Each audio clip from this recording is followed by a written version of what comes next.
right in the middle of the Vietnam War. I opened my mail one day and there's my draft notice. Um, so that would kind of change things around.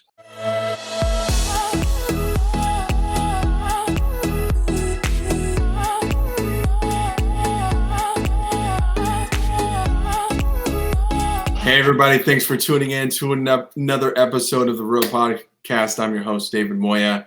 Co-host Mike Campos here today. We're excited to have Scotty Peck on the show. Yep, we sure are. You know, Scotty Peck's been with Pacific Sotheby's International Realty for a number of years.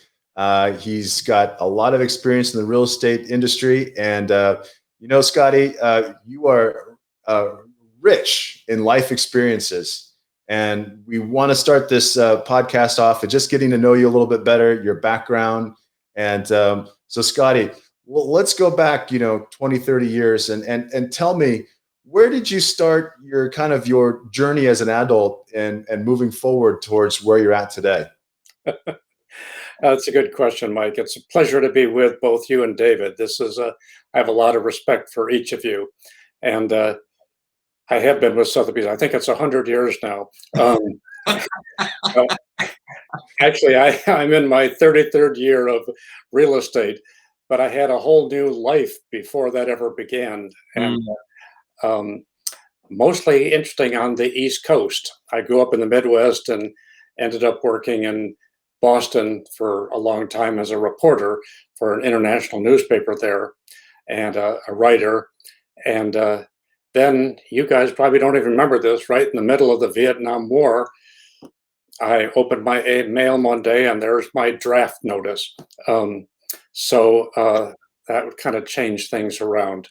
And that, was not a very popular war. But the Army very intelligently decided who would go to Vietnam and who would go to Korea. A's through the O's went to Vietnam and the P through the Z's went to Korea. Wow. So at least at that moment for me, that's what happened. So I ended up in Korea and Japan for my Army stint. And it actually turned out to be very happy because I ended up being a reporter and photographer for the Stars and Stripes while I was there, and managed to get arrested as well for writing stories on racism in the Army. Really? Yeah. So, which raised the question of okay, am I really a reporter free to write on anything I want, or am I? God, that sounds like a book, Scotty. Well, let's just say we need to figure out how to get you published. Write your book. Well, I operated as a fearsome reporter. Let's just say that, even though I was in the Army. So that was. So I really ended up having a really good, really amazing time in the service, being able to operate like that. I didn't even have to wear a military uniform. So that was that aborted my original career of being a reporter in Boston. But then when I came back, I continued that, and I got very interested in education because I interviewed this person who was working on adult education, and I ended up in the evenings teaching English as a second language to 17 different language groups. Wow. Which was fascinating, and which is why, although my name is Scott Peck, all the Hispanic people in my class called me Scotty. They couldn't pronounce the S very well, so it's Scotty. But they're very, I just love working with the Hispanic population because they're so loving and teasing and grateful. And that's how I got the name Scotty, or at least I started calling myself Scotty as a result of that.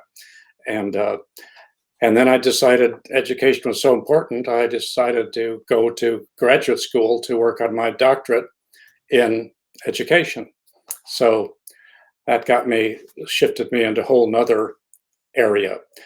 And actually, while I was working on the doctorate, they asked me to be the manager of what was then called an Educational Opportunity Center, which was a school for adults who had failed high school. Everybody who came, about 1,000 students here, had one thing in common. They all failed in the school system. So we taught them English as a second language. We taught them the high school equivalency so they could pass that and get their high school equivalency GED diploma. So that would entitle them to get more jobs. And we had job training, a whole bunch of different areas. That was also in the middle of a lot of clashes between blacks and whites that were emerging at that time. And we had equal portions of both populations in the school and lots of potential violence every day. And I remember something I always asked some questions when somebody came in to begin with. And I asked one young black woman, I don't know how old she was, maybe 17. I said, so what do you want to do with your life? That was my question. And she started crying, big crying, like uncontrollable. And I thought, well, this is very strange because that's a pretty innocent question. And when she stopped crying, I asked her, well, what are you crying about? And she said, because you're the first person in my life who's asked me that question. Mm. So it just shows you the depth of what was lacking for all these people that I had the pleasure of serving. So you've been teaching, guiding, forever. You've been communicating, working on the craft of communication for ever since you became an adult. So that's such a fascinating lead up, to your current career.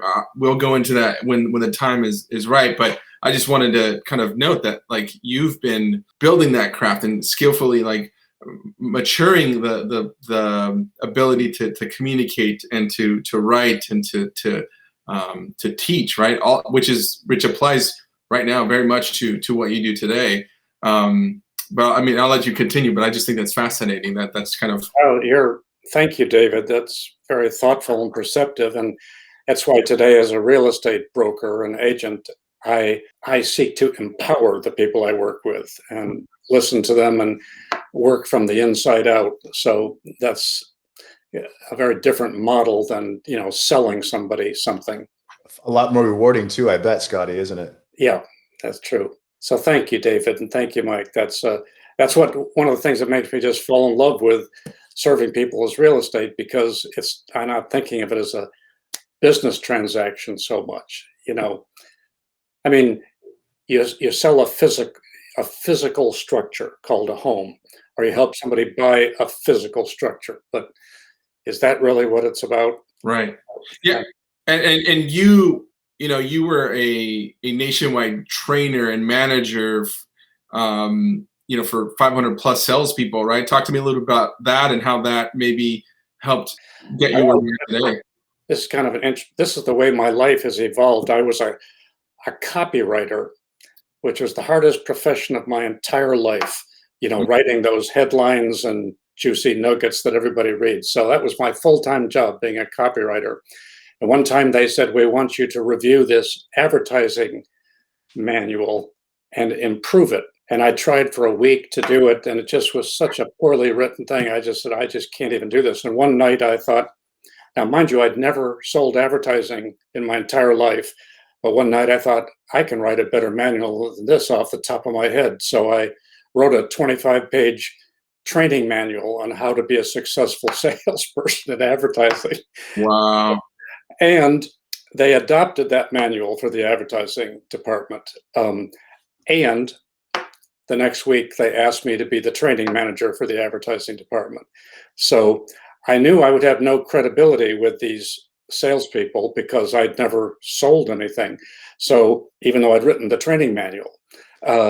So this type of experience that you've had, has taken you down the path of life. You got married to your beautiful wife, Shannon, and you guys together as a couple move forward with some really nice life-changing projects. Tell us a little bit about the books that you and your wife wrote together. Yeah, that's been fun. We've written 4 books together, and she's written 4 books on her own. So it's really been fun to do that. One of them is called The Love You Deserve, and another one is called Liberating Your Magnificence. And Another one's called Love Skills You Were Never Taught. And interesting, that's the book that's been the least successful, but it's the book I live my life by, because these are broke it down to 60 love skills that really transform relationships and transform the way you are in life. So the book was great for me. It helped me more than perhaps anybody else. And is that something that you've been able to apply to your business? Obviously, I think sometimes we get so distracted by so many different things that we can do to build our business, but there's a lot of foundational things that we have to do, right? Meet the foundation, the basic needs of our clients before we can, help build their business or help them build wealth through real estate or whatever that may be. How has that book helped you to build those relationships and foster those relationships, nurture them in a way that you may have not been otherwise to do so? Yeah, that's a good question. One of the 60 love skills is asking love questions. So it's so interesting. You can ask questions at different levels of intimacy. So I can say, how are you doing today, Mike? And of course, the answer to that is going to be fine. How are you doing? So it's not a very intimate question. It doesn't go anywhere. But I could ask a question that's more powerful and say, so, Mike, what's the best thing going on in your life today? And that's an interesting question because it gives Mike the opportunity to decide, do I want to go deep or do I want to be superficial? Oh, I just want to do bike or celebrating an anniversary. In fact, I ask that question when I go. I'm pretty bold at asking questions. And when Shannon and I go to lunch, which we do every day together, we get to know our waiters and waitresses and we ask them that question. And it's amazing how open people are. One woman said, well, my boyfriend and he left me this morning and I'm splitting up and trying to figure out what to do with the rest of my life now. This is a lunchtime conversation with a waitress. But that's the power of a love question.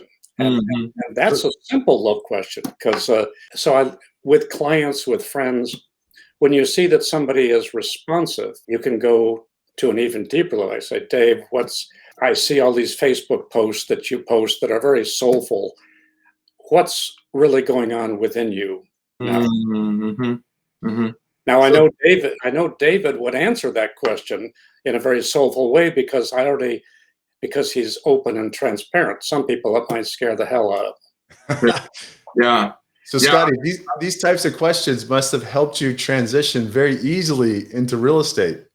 I mean, asking soulful questions and really getting people to open up to you, it must have been an easy transition to start asking or including some real estate type questions into these conversations, wasn't it?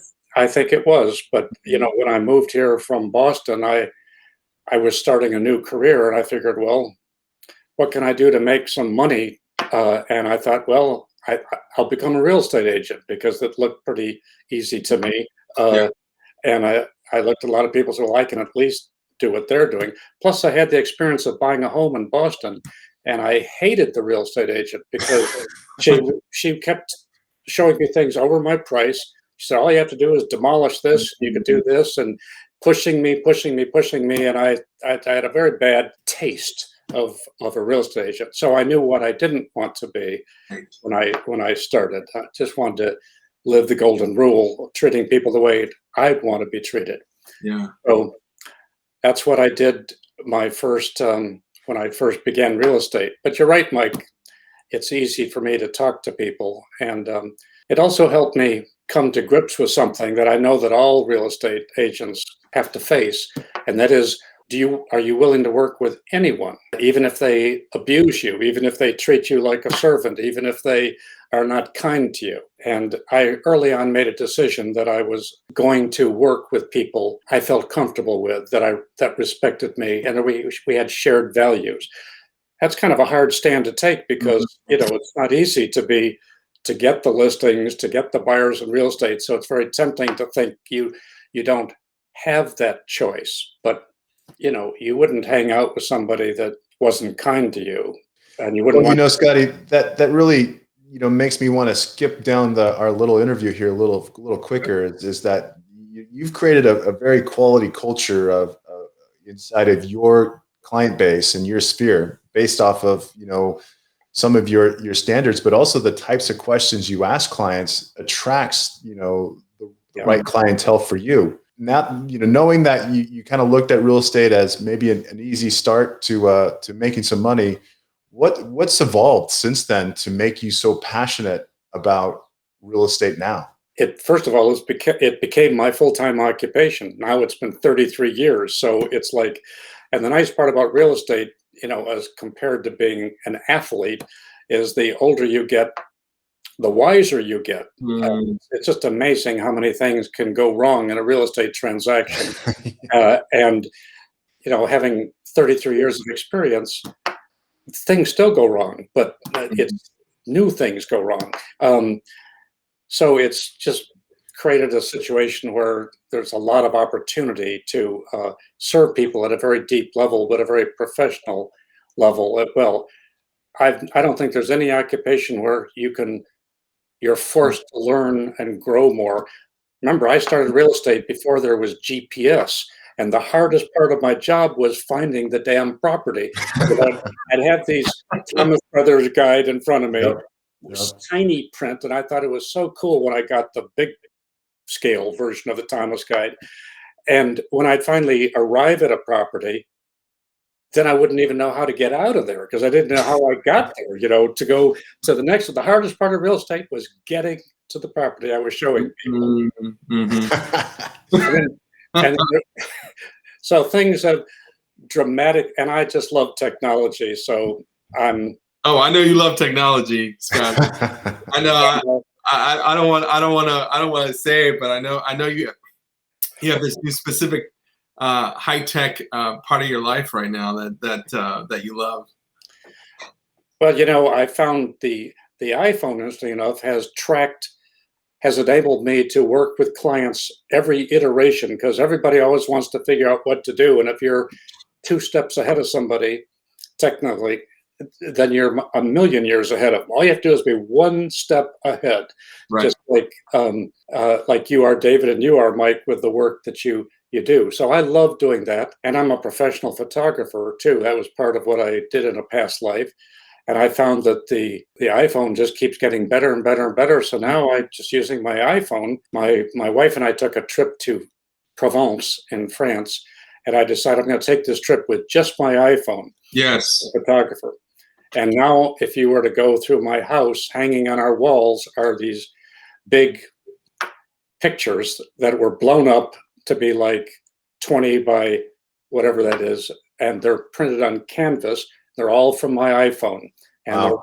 they're really excellent quality. So I find that clients today are so technically minded. I mean, they know about properties before I do. They're way out front. They're using Zillow, Trulia, Realty, all of these different sites. So it's very hard to stay a step ahead of your clients. You must find this in your work, Mike and David, your work. It's not easy. And there's so many choices. It's like, well, which do you learn? There's so many different apps. You have to be careful about how you expend your time. So I have a question for you, Scotty. When we're talking about a well-informed consumer, how are you dealing with that, right? And I'll let you expand on that however you'd like, but I'm curious how you're able to guide, redirect if you need to. With the well-informed consumer, there's a lot of information, but it doesn't necessarily mean it's correct information, right? So how are you guiding them through that process? Well, it used to be it wasn't correct. Now it's pretty correct. It's amazingly correct. Even Zillow has cleaned up its act. So Nice. most of the time when a client finds a property, it's accurate. So I find that when I have somebody to refer to, I like referring them to you, Mike, and I like referring to you, David, because I like you guys and I know you're going to do the job. But my stepdaughter asked me, she said, what are the 3 reasons that people choose a real estate agent? I think it's the same 3 reasons they would choose one of you two. And I said, it doesn't matter the 3. There's only one that matters, and that they have to like you. If they don't like you, they're not going to choose you. I don't care how talented you are. And so with my clients, the relationship is what it's all about. Are they happy in the relationship? Are they comfortable? Do they enjoy you? Do you get along well? Can you be spontaneous? Can you talk like the three of us are talking? And if that's true, then the next thing of expertise becomes important. Scotty, that kind of reminds me of the transaction, we did, last year and took care of Julie, and, watching you take care of her with white glove service and her having the utmost, confidence in every, piece of advice you provided to her. It was really neat to see. And because of the way you were taking care of her, I was feeding off of it. And so when Julie was having some, technology challenges, I was happy to go to her house and help her get through some of that technology challenges. But when they like you, you can tell. And I think, going back to your passion, the questions that you're good at asking, helps establish that type of deep relationships and commitments that your clients are providing to you. Do you have any other recent transactions where your passion, your commitment, your professionalism really shined in helping somebody sell or buy a property? I do. In fact, I remember, and this was early in my career, so I was kind of not a very savvy agent, but I was driving this is when clients actually drove with you. Today, they just meet at the property. Right. But I had two clients in my car. One was a firefighter and one was a woman. They were, I'd say, in their 40s. They were having an argument because she wanted to buy a house. They'd been renting for like 15 years and never bought. And why? They had never bought because he felt, as a man, he should be the one coming up with the money. She had the money, he didn't. So we went to see a property and she loved it. They got back in the car and he says, well, I'm not ready to go forward, And I'm sitting there listening to this conversation. And she said, well, I'm going to buy it. If you want to move in with me and stay married, that's fine, but I'm buying the property. So as a real estate agent, you're in the middle of things like this. And she did buy the property. I deliver an apple julienne pie to her every Thanksgiving because I give one to all my past clients. I delivered 110 this last year. You have to live in the pie zone to get one, which is coastal North County. And she's so grateful. But I actually think that my presence in supporting her as a woman, giving her listening to her, treating her as an equal, giving her the opportunity to be herself, supported her decision to make that huge decision. And she's the happiest person I know of all my past clients. Wow. And Scotty, you have a slogan, right? And I know this well because of the projects we're doing together, moving lives forward. And that's what you do every day. Talk to me a little bit about that, how that is encompassing of what you do, and how you really go to the story beneath the story, right, in real estate. Yeah, I went on a listing appointment.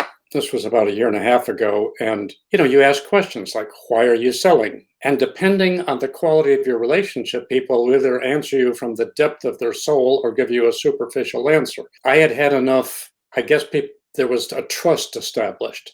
And the woman started crying and she said, my husband has Parkinson's. And he was right there at the table.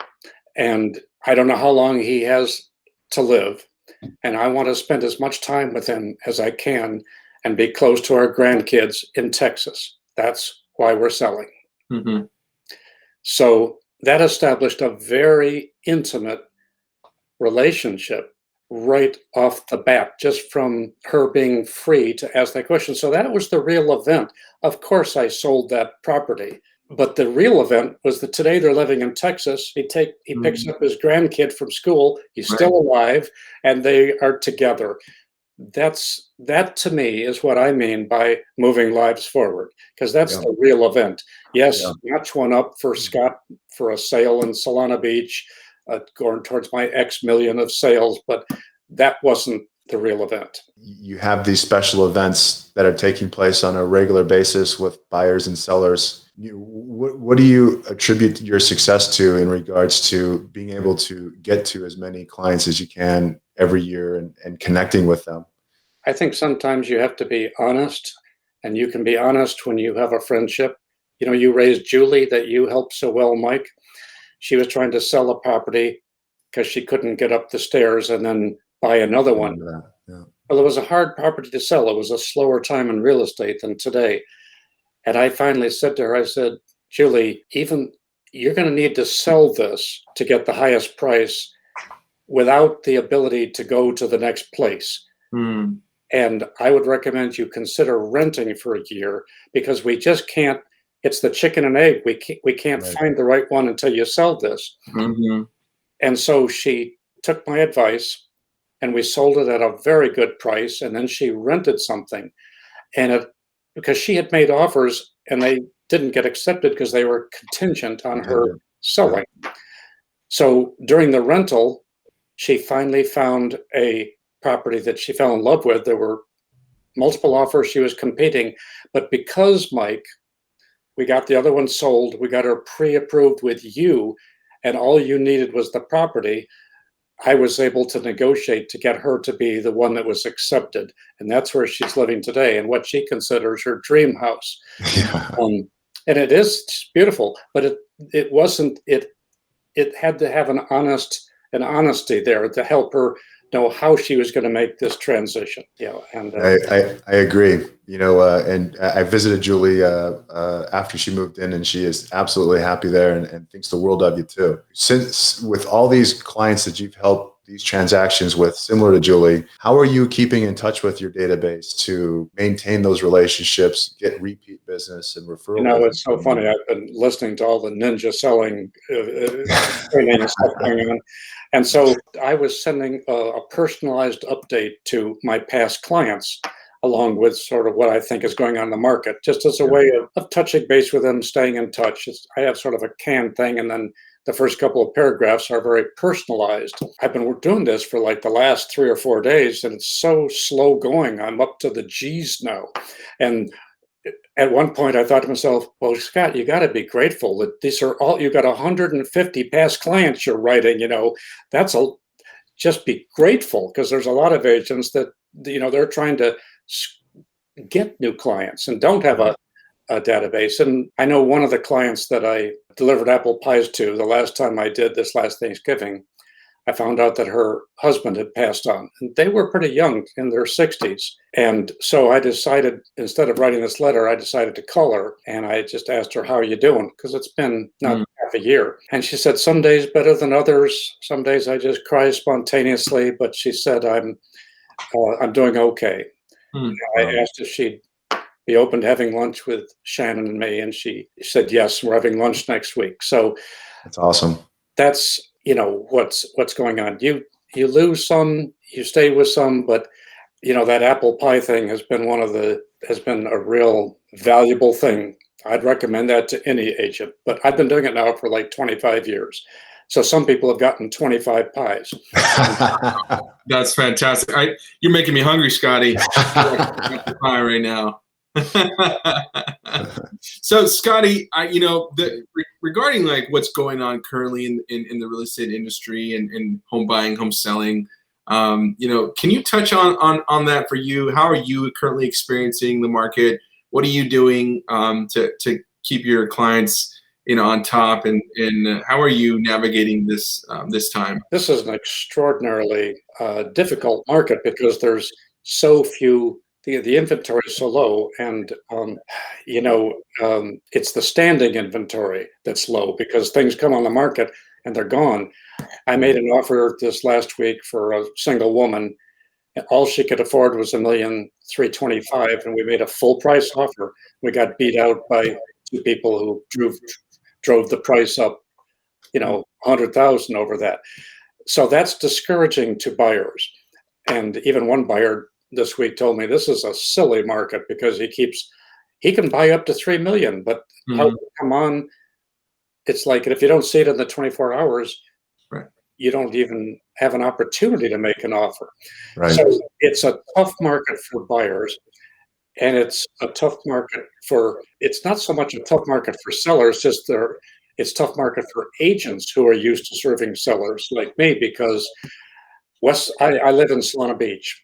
Right now in West Solana Beach, on the west side of the freeway, there's normally 30 homes for sale. And as we speak right now, there are 4. And on the east side, there's usually 15 or 20. And as we speak right now, there's 2. So that is an extraordinary, and so of course, but here's something that I find I do is like, I try to hold the highest thoughts, not just for me, like, oh, well, abundance is part of the universe. So I'm in the stream of abundance. So of course I'll get listings. All the agents are struggling to get business. And I'm thinking in terms of abundance for all of us, because you can approach things competitively, or you can approach them as we're all in the same boat and let's support each other. So when I see somebody else get a listing, maybe my first thought is, oh, I wish I had gotten that. But my second thought pretty quickly is, that's good for them. And and I'm happy for them. That's hard. That's hard, Scotty. That's hard to do. Yeah, we're guilty. I think everybody's guilty of that a little bit. It's a And you're right. It's a practice, right? Ego kicks in, and you're just like, how did they get that? Or, I get that too when a client, ends up using somebody else. That's a big thing for a lot of agents and LOs, and even myself. And you just kind of get like, you make it about yourself right away, and then you realize, okay, let me step back and make this about them, and just be happy for them. And sometimes what you think is a bad situation ends up being better than you thought, right? Yes, and I think each of us attracts people based on who we are and what we do, and that attraction is the most important thing that's really going on. Which is, I write special reports to my farm. I think I'm the only agent left in the world who sends something out by print to a large audience. Although I noticed that a lot of people in my farm copy me. They don't last long, but they do copy me. But I've been doing it for like 20 years, and I try to express my values openly in writing. And you know why? 1, to attract like-minded people, but also 2, to detract the people who don't like those values. So I know the people who won't call me because of my mailings, but oftentimes I'll go to a listing appointment and somebody will say, we decided 15 years ago to use you, and today we're selling, so we want to say hello. So Wow. that's attraction. And yet when I send out a mailing, and it costs, $3,000 every time I do it, when I send out a mailing, I don't get people saying, hey, that was a great mailing, I like that. I don't hardly get any feedback. And yet as I look back on my success, almost 50% of my revenue comes from that mailing. Wow. So I have to remember that there's an attraction taking place. I have relationships with people that I don't know I have relationships with. And it's important to remember that. And that's true for you, Mike. It's true Absolutely. for you, David. You've got relationships with a whole bunch of people that may not be apparent in the present tense. What do they call that, David, on social media? Shadow fans, maybe something like that, where they're looking at you on social media, they're watching your posts, they see Scotty and David, myself on social media, and they may not comment or engage with me, but they're fans of ours. And then that one random time that I call a client from my old database, hey, I see everything you're doing on social media. I really like what you're doing. I've never forgotten you. You're like, okay. Why don't you just hit that little like button then? You're right there. Yeah. You're right there. Yeah. But that is true, Scotty, and I really respect that, because it's a commitment and an investment in yourself and your dollars to spend the time to write a quality piece, get it printed and mailed out. And it's really neat that you acknowledge that those fans are out there, and that you're consistently staying with them and staying and committed to them, even though you don't know who they are and they may not have told you. Your dollars, your revenue supports it. That's really neat. And it goes deeper than one realizes. 3 times this last year, I've had people call me to their home, which I thought was a listing appointment, And it turns out they just wanted to get everything, all my information correct because they were putting me in their will to be the one to sell their property. And I don't think there's a higher honor than somebody saying, I'm putting you in my will. I want to make sure that you're the one who represents me when I'm dead, you know? So that's, I think, it's a big compliment. Yeah. Yeah, I would agree. I would agree. So, Scotty, as you start to represent these sellers when they're dead or alive, and you're receiving offers from multiple people that are, let's just say Jane Doe and John Doe, because you don't know who they are really, and they're all offering the same price. Let's just say $2 million. Yeah. How do you, as a listing agent, differentiate the difference between each of these buyers, Jane Doe and John Doe? It's such an excellent, excellent question, because we do get multiple offers. And the top question that I'm looking at when I'm representing a seller, and I talk to them about this before the whole process starts, is that we want somebody who will stick, because a lot of escrows are falling apart. Yeah. Because after somebody bids up and they get it, then they go to sleep and they think, oh, geez, what did we do? And the next day or the next couple of days, that falls apart, or there's an inspection and it falls apart, or their financing isn't as strong as it would seem to have been. So the two things that I do, Mike, is one, I talk to the other, I find out as much I can about their client. And I even ask them how do I know that these people are going to stick? And they have, and of course, an agent can't guarantee that her or his buyers are going to stick. But it's a good question anyway, because when I find that some people will let the buyer talk to me or my sellers to convince them they'll stick. And that's somebody who's really, yeah. And the other thing I call their mortgage broker like you, Mike, and I say, tell me about this person. And oftentimes what happens, even though I have a pre-approval letter, when I'm talking to the lender, the mortgage broker says, well, as soon as I get all the information,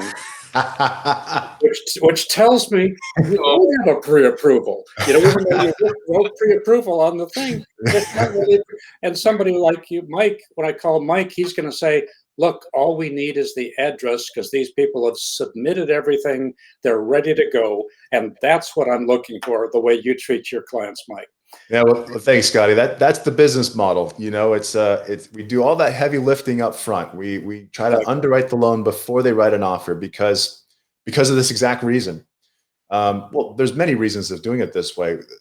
Maybe a pay stub comes in a little low. 4 days into escrow, and I get a pay stub that's lower than what they told me. That's why I don't like the internet banks. I like to see the pay stub myself before issuing the pre-approval to confirm what the income's going to be. And especially, when we go up against when my pre-approved buyer goes up against a quality listing agent like yourself, who's going to ask the tough questions, it's fair to ask the tough questions. So let's be prepared for those tough questions. Yeah. Oftentimes, Scotty, I like to call you before you call me, but because I want the listing agent to know that we're prepared and we're ready to go.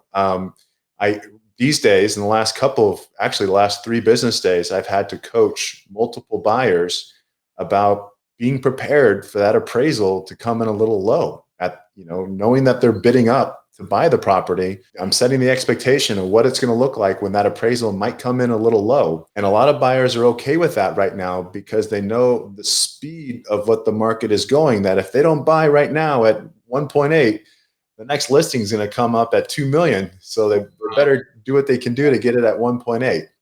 You're raising a good thing. Of course, I'm not very popular with you on this front because when I'm looking at multiple offers, I'm particularly looking at an offer that removes the appraisal contingency.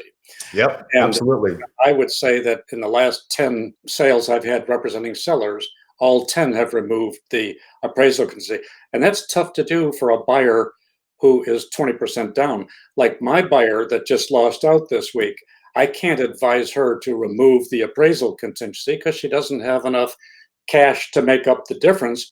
If it does if it doesn't appraise. So I have to have integrity in not removing that for her, but that puts her in a tougher position. But that's why I think you're being proactive in calling is a very smart thing to do.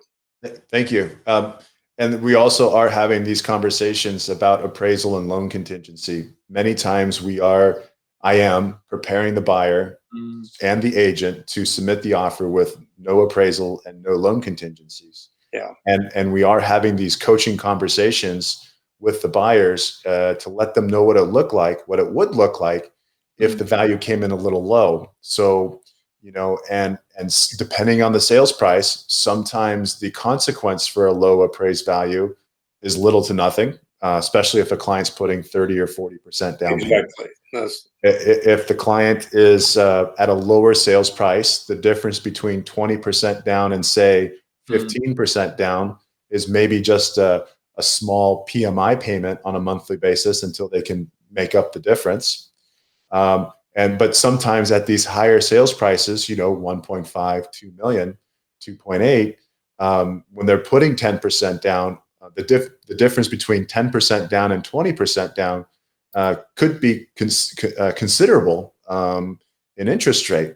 And so, we're trying to have that conversation early, and including the agent in regards to what the comps look like, so we can prepare for the worst as we pursue going for the best.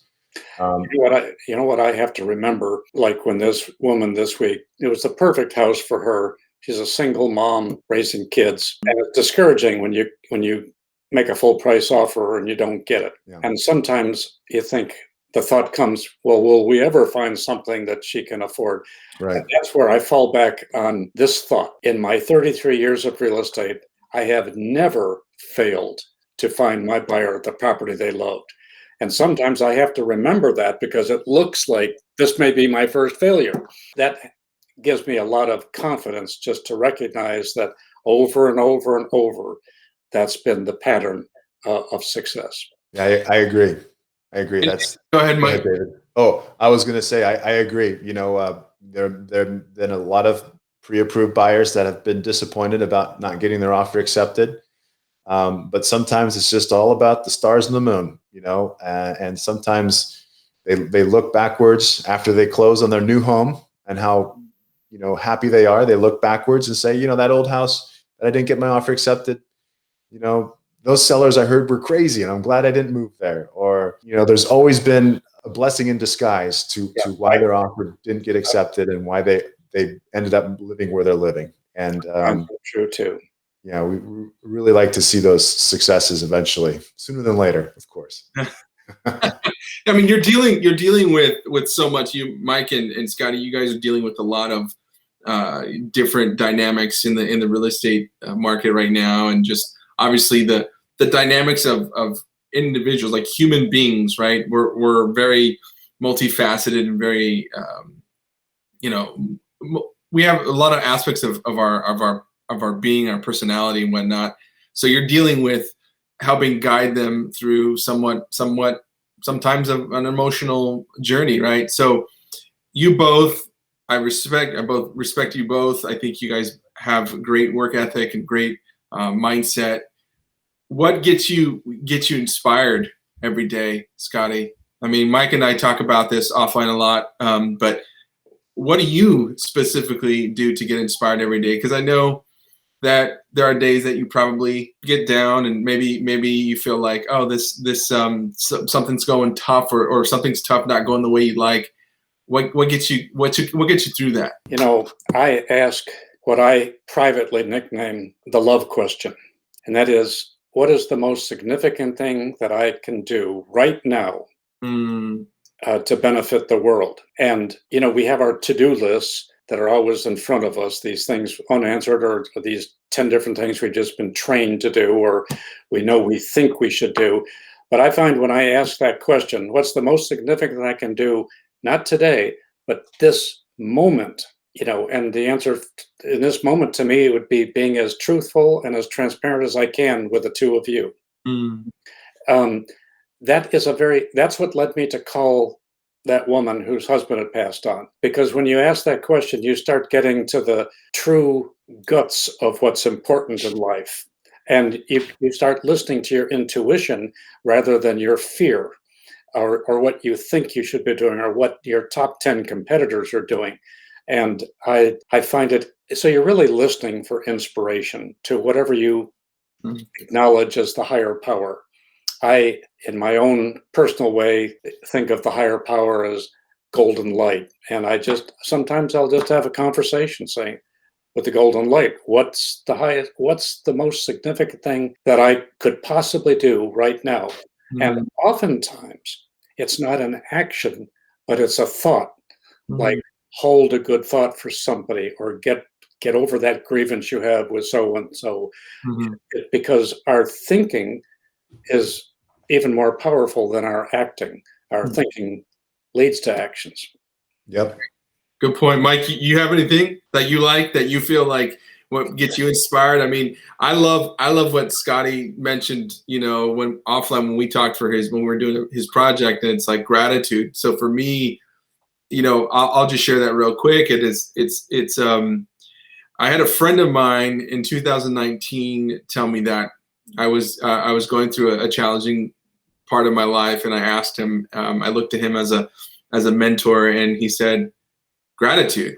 And my first initial thought and feeling was that's not what I want to hear. Exactly. Right? That's not going to help me. How's that going to help me? And fast forward to now, I say gratitude is the thing that I hold on to and has gotten me past, some of the toughest times of my life. And I used to think I was a grateful person, because most of the time people think I'm this happy person. And you can ask, my wife probably knows me better than anybody else, but she will probably say, yeah, David's generally a happy person, but obviously I'm human and I have my moments. But when I realized I wasn't as grateful as I thought is when I started to take inventory of my own thoughts too, and just like, oh, I'm kind of not as grateful as I should be about this moment, or even about my past or about my current life or whatever it may be. So for me, I can go on forever about that, but for me, gratitude, when you said that, Scotty, offline, I felt like, yeah, gratitude is like the number one thing that gets me inspired. Yeah, and I feel that from you, David, which is another reason that I'm attracted to working with you professionally, because that's the consciousness that's what builds in your business, because those are the unspoken things that create relationships. It's a really interesting, it could be a very big answer when it comes to how to stay inspired. For me, I've learned a lot of lessons, and not as many as Scotty, but I've learned a lot of lessons. I've been rewarded many times, and I've gotten my butt kicked many, many times. And, waking up in this household, I'm more motivated than I am inspired, which I think is a little bit different. I got a family, as many of us do. I got 2 little kids, and I got to make it happen for them. Right.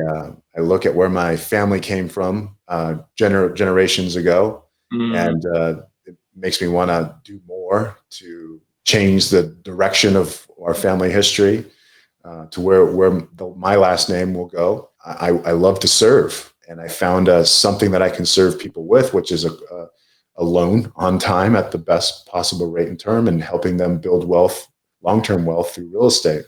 I love that. So I think I'm a little bit more of a motivated person than I am an inspired person. And maybe there is connection there somewhere between the 2 words, but yeah, I consider myself motivated more than anything else. That's cool. Well, hanging out with David, then you get to get both. Yes, that's right.